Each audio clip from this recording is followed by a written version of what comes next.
Thank you all for joining us today for the Lunar Surface Science Workshop.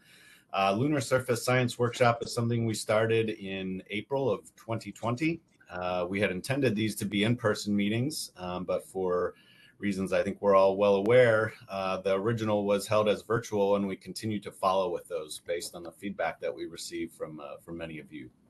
So we hold these roughly monthly, not every month, but roughly monthly to cover topics of importance across our plans for exploring the moon and Mars and working with our partners in academia and industry to coordinate on discussions on those topics. So with that, today is our headquarters update. We have leadership from 3 of our directorates to begin this initial panel, and then we'll go into more detailed conversations throughout the afternoon. So right now, I would like to kick this initial panel off by introducing Ned Penley. He's our Deputy Associate Administrator for our Exploration Systems Development Mission Directorate. Thanks for being here, Ned. Yeah, my pleasure. Can you hear me? I can, loud and clear. Okay. Oh, you want me to go now, or are you going to introduce others? You go ahead, and then I'll introduce each when you're done. Okay. Well, let's see.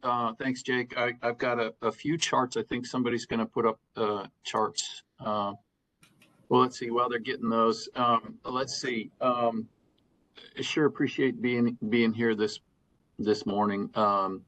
I've had this position for a little over 2 years now in the Exploration Systems Development Mission Directorate. We are responsible for getting this hardware together and building these missions to the moon for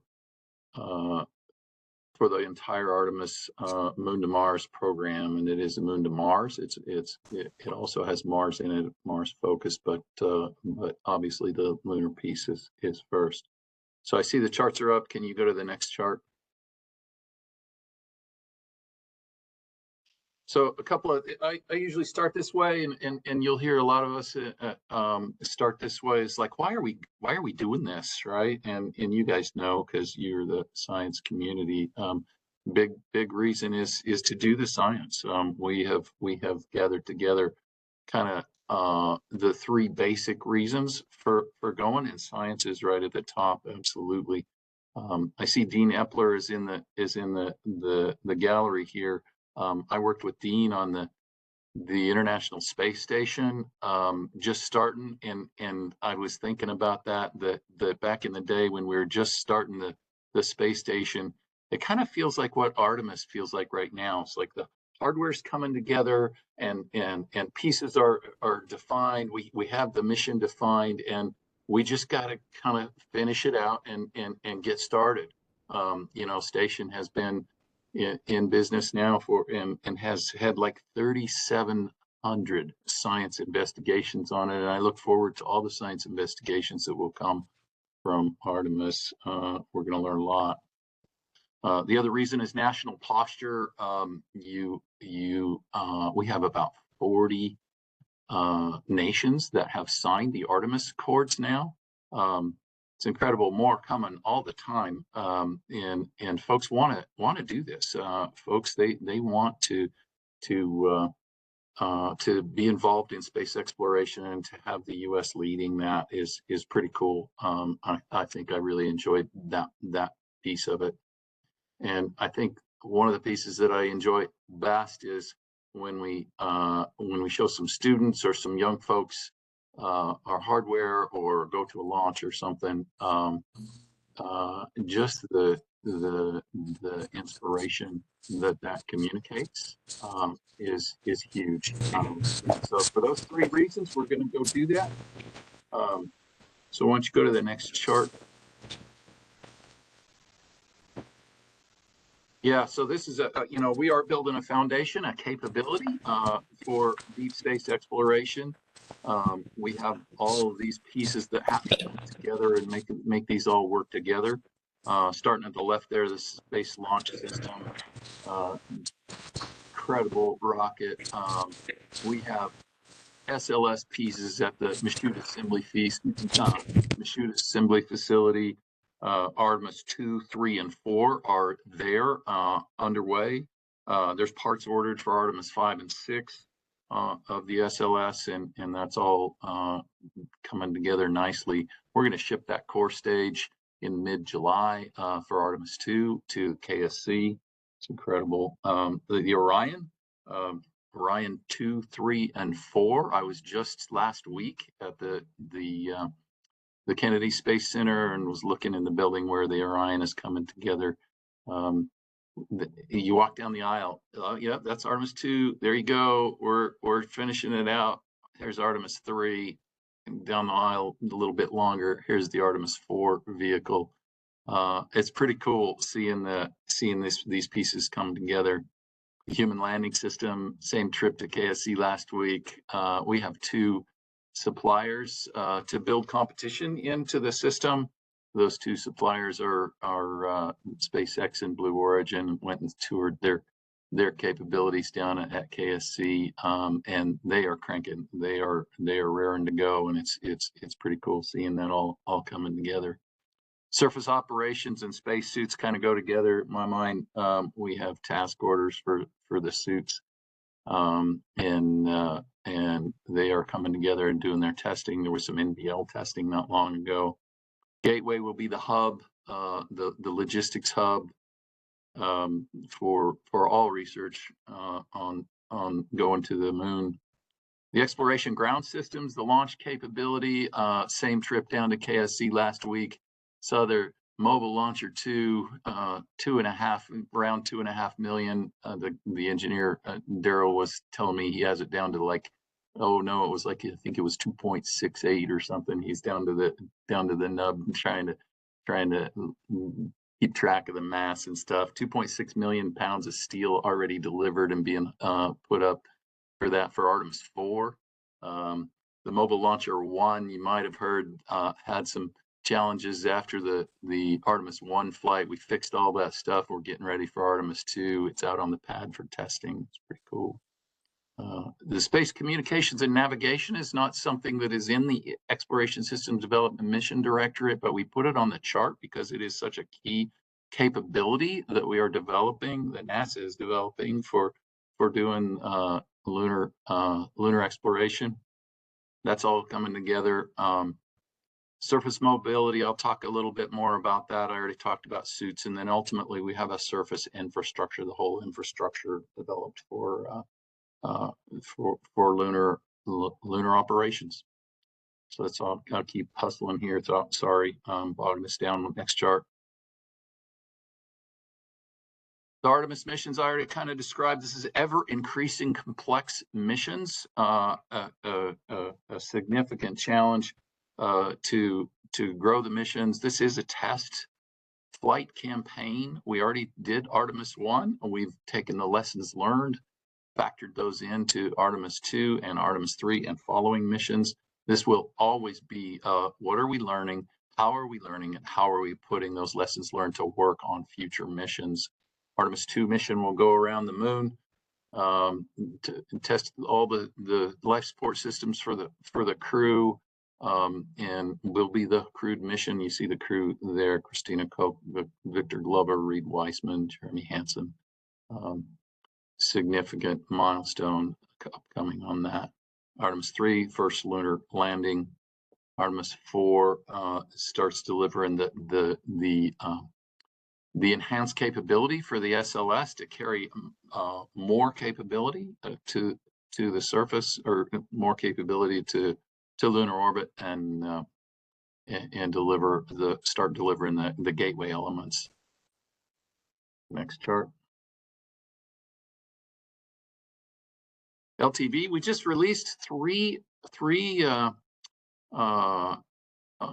contracts: Intuitive Machines, Lunar Outpost, and Venturi Astrolab, to advance the unpressurized unenclosed LTV. This is the lunar rover. You know, in Apollo, I'm told the key significant science was conducted based on the mobility of the lunar rover.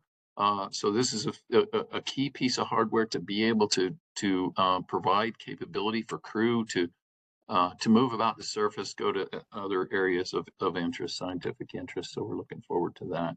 Next chart. And then for even more capability, looking forward to the pressurized rover. This is an international contribution. Japan will design and develop and operate the pressurized rover, be able to drive around to other areas of scientific interest, explore various places in a kind of a shirt sleeve environment. Will accommodate up to 30 days missions starting on Artemis 7. So I think next chart. Yeah, and these are just baby pictures. This is all the hardware that we've got in flow. It's amazing. Everywhere you go, I look at this stuff and we are moving, and it's starting to really feel like, wow, this is coming together. I'm really pleased about it. Now, there's always lessons learned where we are factoring those lessons learned in. I will say that I really appreciate what you guys do. This is more.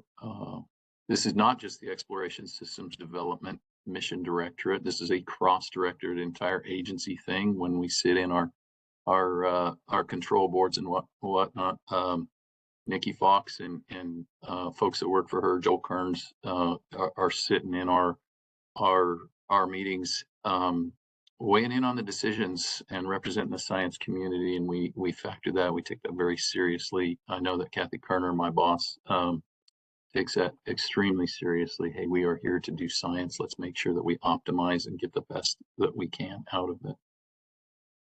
So I think that concludes my comments. Jake? Yeah, thanks, Ned. Appreciate the comments from ESDMD.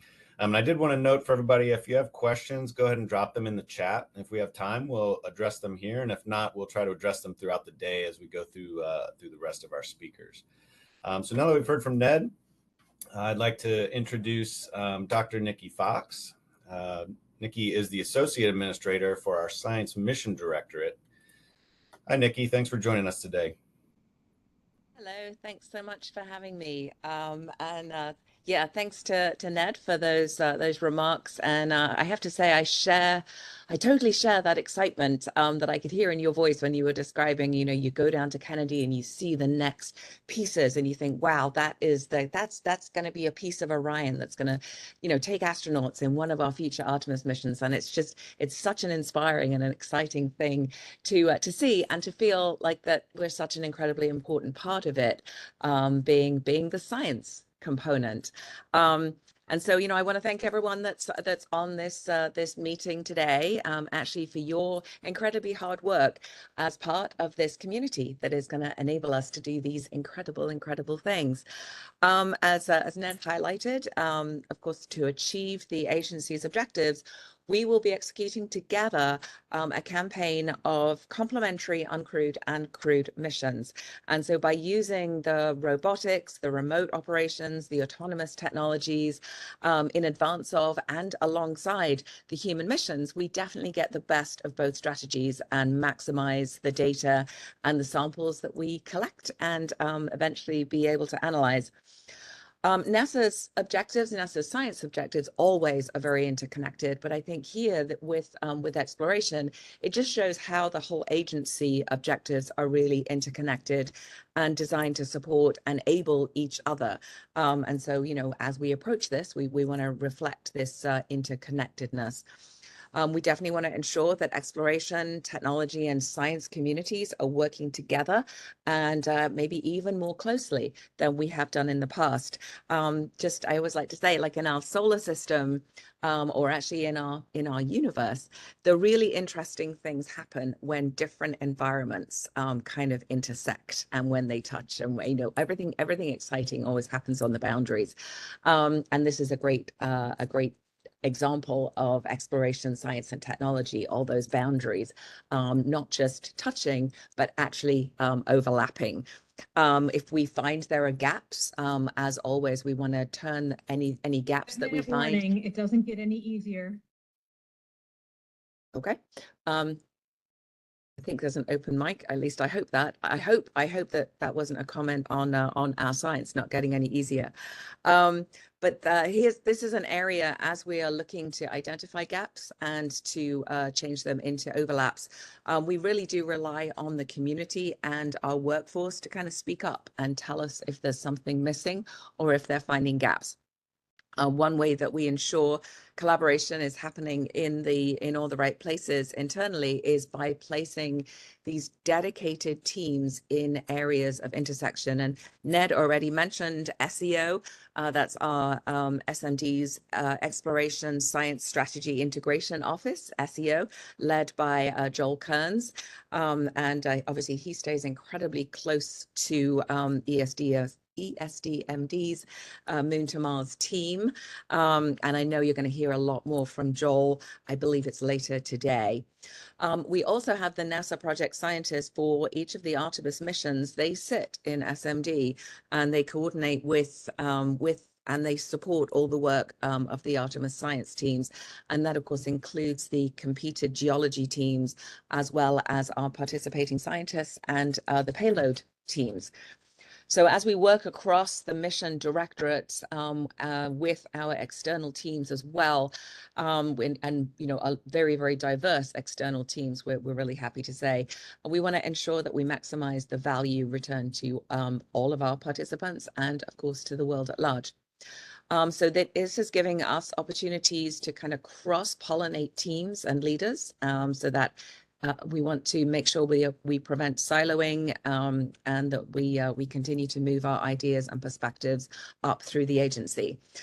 So one example, I was pleased, a little sad, but also pleased to announce last week that Dr. Laurie Glaze is beginning a 6-month detail as the acting deputy AA for ESDMD. And so while we miss her in SMD, it is an incredible opportunity to have an exceptional leader and a supporter, thanks Ned, a supporter of planetary science and indeed all science, and having that exceptional leader sort of embedded in the SDMD to really drive home the need to have science and exploration working hand in hand, side by side, and ensuring that we are enabling the best of each of us.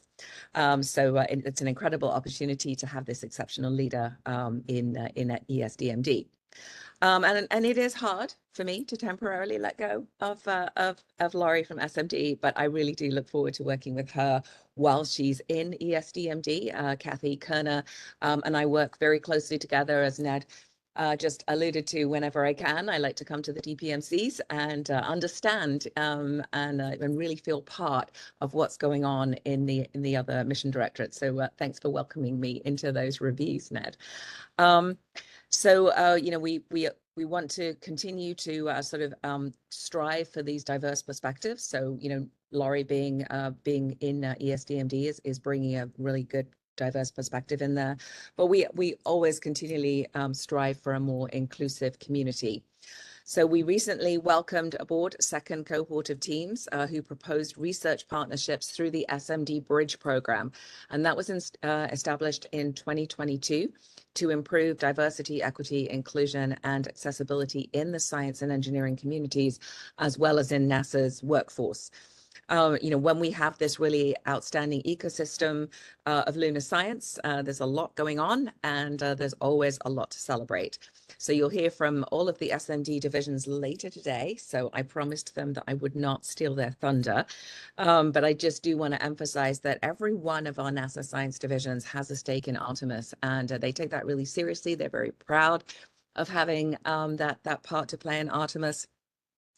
And the future of this whole community relies on continuing to do science that is really cross-cutting and really, really collaborative in nature.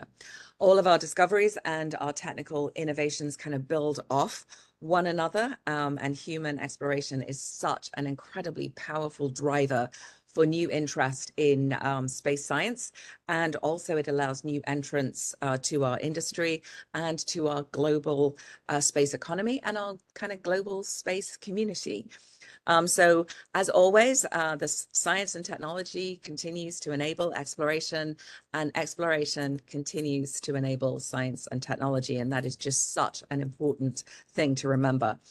We can maximize our capabilities by integrating across disciplines and thinking creatively about the questions that we ask and the solutions we develop. So I continue to ask you as a community to work collaboratively to kind of seek out and engage colleagues that bring different perspectives.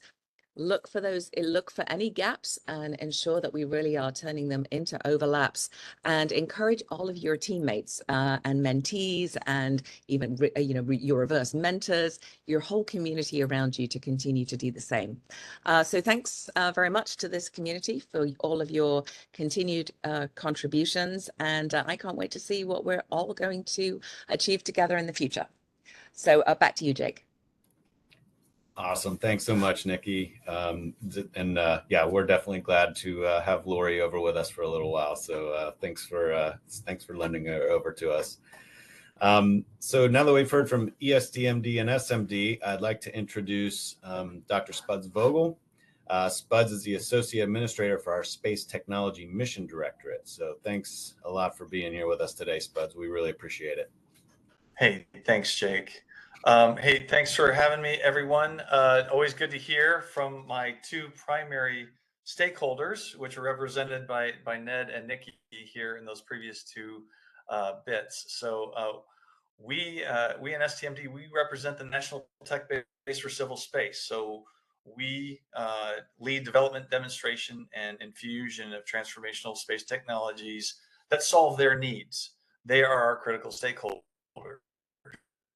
So we have a wide variety of stakeholders. The primary ones do fall in human exploration and safety. It's been, I think, it has been perhaps misunderstood that people, some folks had thought that maybe that STMD, the space tech, was only the tech base for human exploration, and that's been made very clear to me and by several folks that isn't the case, and that we are in fact the civil space tech base. So it even includes other government agencies on the civil side.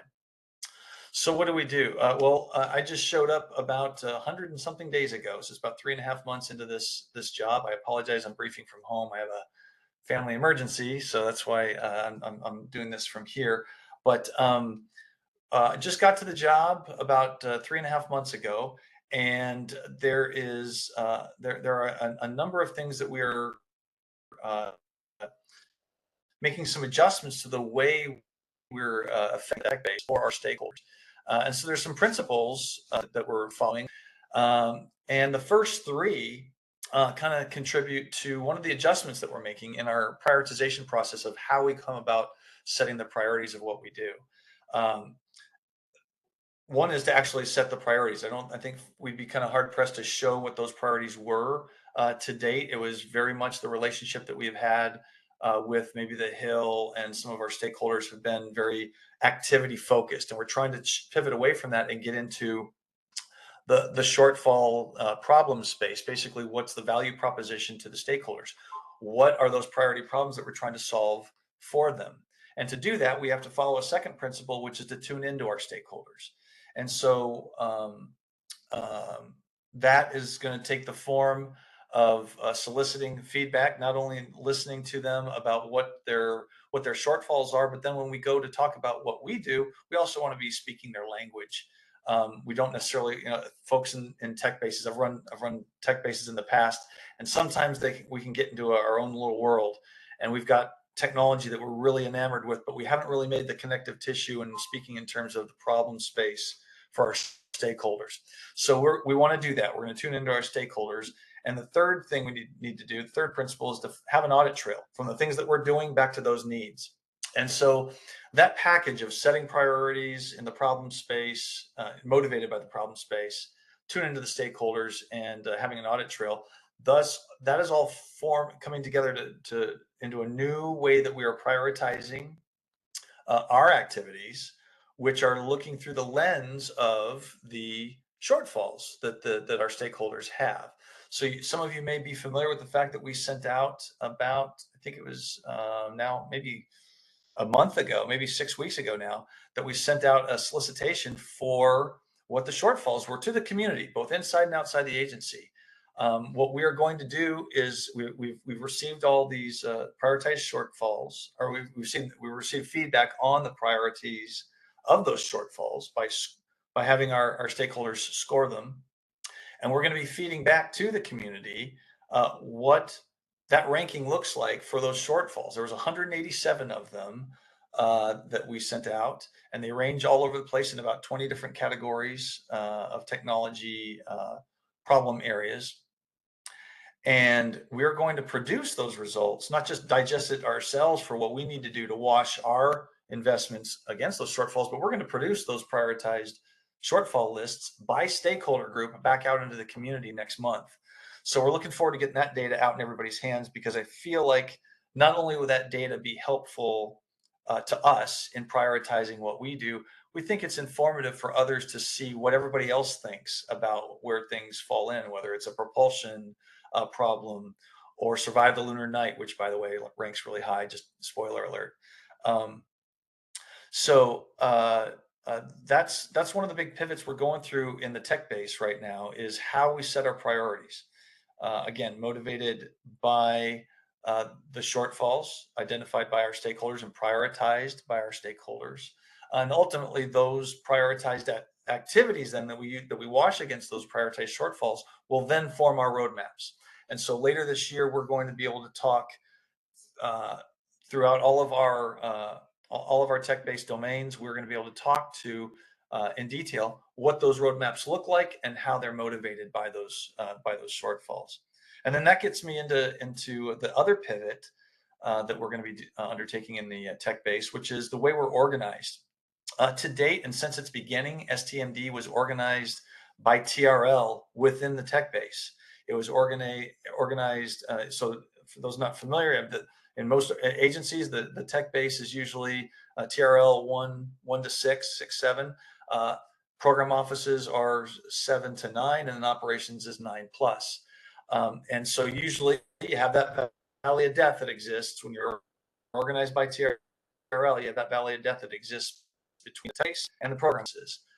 So what I felt like we were running into in the tech base is we had these little miniature valleys of death, or what I call gullies of death, within the tech base, because we were organized by these vertical stovepipes of TRL within the tech base of 1 to 6. So we had low, early stage type things.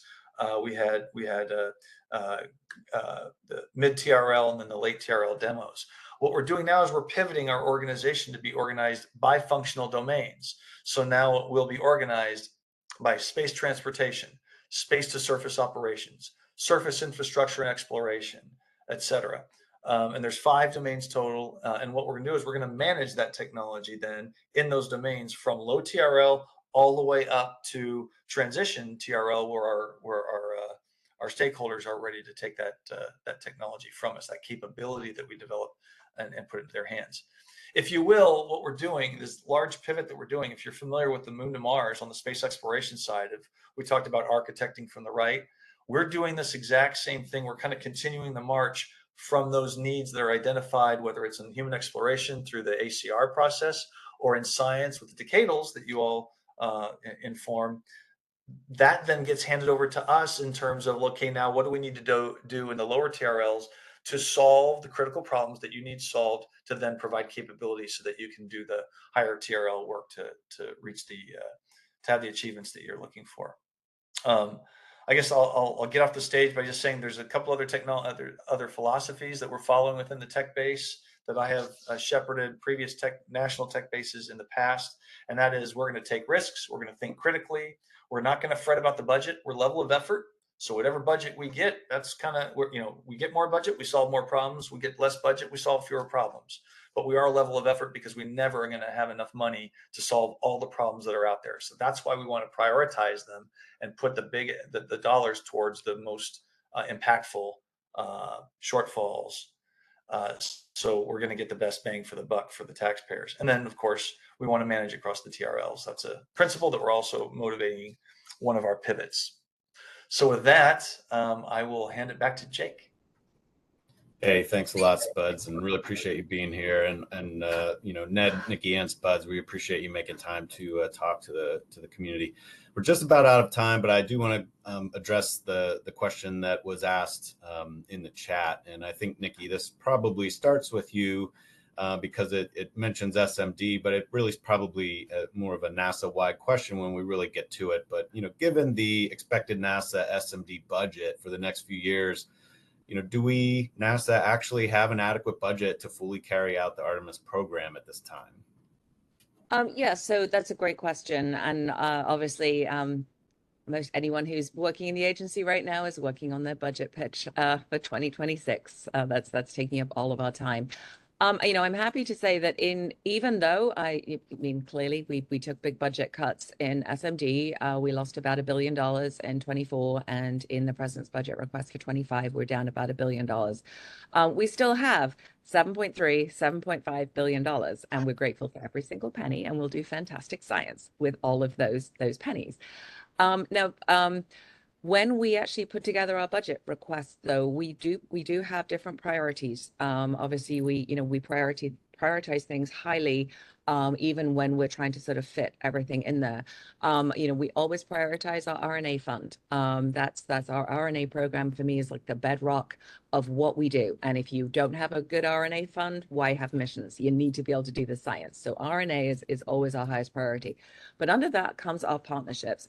And so prioritizing the science that we do with to support Artemis is in that priority, together with our commitment to our international partners and other agencies.